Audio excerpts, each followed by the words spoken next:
Čau. To ako žiješ? No, všetko v najlepšom porade, čo iba žalúdok trochu po včerajšej kalbe protestuje.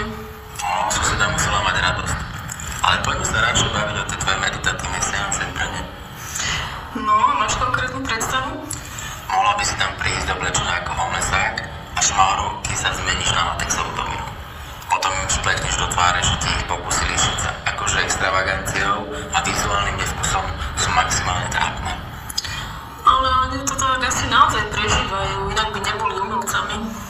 To, že oni niečo prežívajú, si môžu akurát tak strčiť, lebo ich psychózy, keď potrebujú byť za každú cenu iný, majú všetci dneska už hlboko v dračích útrobách. No dobre, a keď tam budem za tú dominu, tak čo bude nasledovať ďalej? Teraz predpokladám, že budú na teba vypríšťať tie svoje vyvoleniače. Vytasíš vyskakovací nôž a ten obraz, čo ti vyprodukovali ako svoj prejav, celý to vsykáš a hodíš to dal. Žiadne násilie ani heroické gestá. Toto má byť mierová misia. A na záver sa im poďakuješ za účasť na tvojej performance prednáške pod názvom Máme vás všetci v drahších útrobách. Poradeko, hovorí s teba naozajské rozčarovanie. Ty si asi videl výstavu Digital Media v Bratislave. Tu som nevidel, nestýril som. A snažil som sa to schválne prehnať, aby bolo z čoho redukovať. Premýšľam, čo odtiaľ vyškrtať a hlavne ako zrealizujem ten latex. Počúvaj, myslíš si, že sú všetci naozaj takí naškrobení? Globálne. Mne to prípada fakt smiešné, že sa tí ľudia chovajú podľa určitých šablóny, že ako sa mám správať, tváriť a vyzerať, keď už som ten ozajský umelec. Ja neviem, či to tak je v Čechách. Ja vnímam silné elitárstvo, iba keď som na nejakej vernizáži v Bratislave. Ale späť k tomu scenáru, čo si navrhol. Nebudem príliš teatrálna? No asi budeš. A v tom je tá absurdnosť. Oni normálne každú na svoj talent a topia sa v sračkách, čo si sami vytvoria v hlave, pretože nemajú ozajstného nepriateľa, ktorý by ich vyburcoval k ozajstnej tvorbe. A kým sa tzv. Umelci nenaučia hovoriť ľudskou rečou, budú chodiť ľudia na mesto do galérie na futbal. Slovensko! Slovensko! Slovensko! No ale poďme k veci, sme sa rozkokošili. Odjak živa, snáď už od Altamíry, umelci tvorili nejakým konkrétnym spôsobom a ich rovesníci nad tými delami rozmýšľali, ale ich zároveň nepochopili. A za jedno storočie na to umelci zabudli. Akí ľudia dokážu chápať ich diela dnes? Žiadni. Nech rozmýšľam, jak rozmýšľam. Občas narazím na veci, pri ktorých si pripadám ako úplne tele.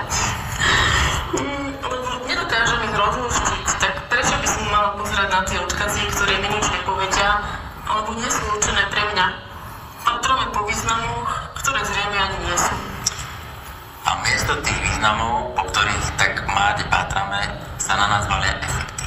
Celé prostredie, v ktorom žijeme, je vlastne gíč, ktorý pracuje s efektami. A efekty, to je overená istota. A plodí veci bez hodnoty. Ľudia sa za každú cenu snažia byť originálni a tým sa len zariadia do skupiny ďalších, ktorí sa snažia byť rovnakými efektami originálni. Výsledok je taký, že vlastne len navzájom kopírujú a nikto už nie je originálny. Tak ale to je taká kultúrna recyklácia. Kopírujú alebo jednoducho si prevezmú dielo niekoho iného a pracujú s ním ďalej. Nie je na tom nič zlé a mnohokrát vzniknú výborné veci. No mnohokrát nie. To vtedy, keď sa umelci orientujú narcisticky do seba, podávajú nezrozumiteľné správy a ego ich utvrdzuje v správnosti ich cesty. A hovoria si, veď keď ma nikto nechápe, tak asi idem správne. Možno dnešní umelci posunuli tvorbu za všetky možné, nemožné, známe i neznáme významy a preto už im vôbec nikto nerozumie. Ale neposunuli, oni sa len snažia hovoriť neexistujúcou rečou a nerozumejú si už ani navzájom. Pozri, všetko, čo máme, sú symboly a ich významy. Tak sme ako ľudia stávaní a tak dokážeme rozmýšľať a chápať. Ale ak ukážeš symbol bez významu, nikto mu nebude rozumieť. Proste len zahmlievaš a klameš, pretože môžeš tvrdiť, že tam nejaký význam je, iba že to už nikto nedokáže veriť. Podľa mňa je to nejaká nová umelecká stratégia, ako zmiasť diváka, popliesť ho a úplne ho nechať utopiť sa. A preto to má svet kurátorov. Stačí slovná zásoba, ktorej nikto dosť dobre nerozumie a voilà, význam je na svete. Tak ti na to odpoviem hlboko filozofickou otázkou. Keď v prázdnom priestore praskne halúza spadne na zem, vydala nejaký zvuk. Ak tam nebol nikto, to by ho počul, ako potom dokážeme, že vydala vôbec nejaký zvuk.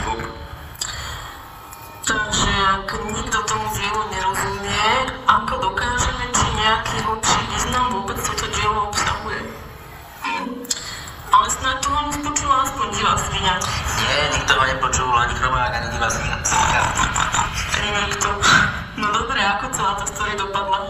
To už neviem, asi nemá odpoveď, každý si má dať sám. A kedy sa toto celé začalo diať? Odkedy sú ľudia z umeleckej tvorby takí smetení?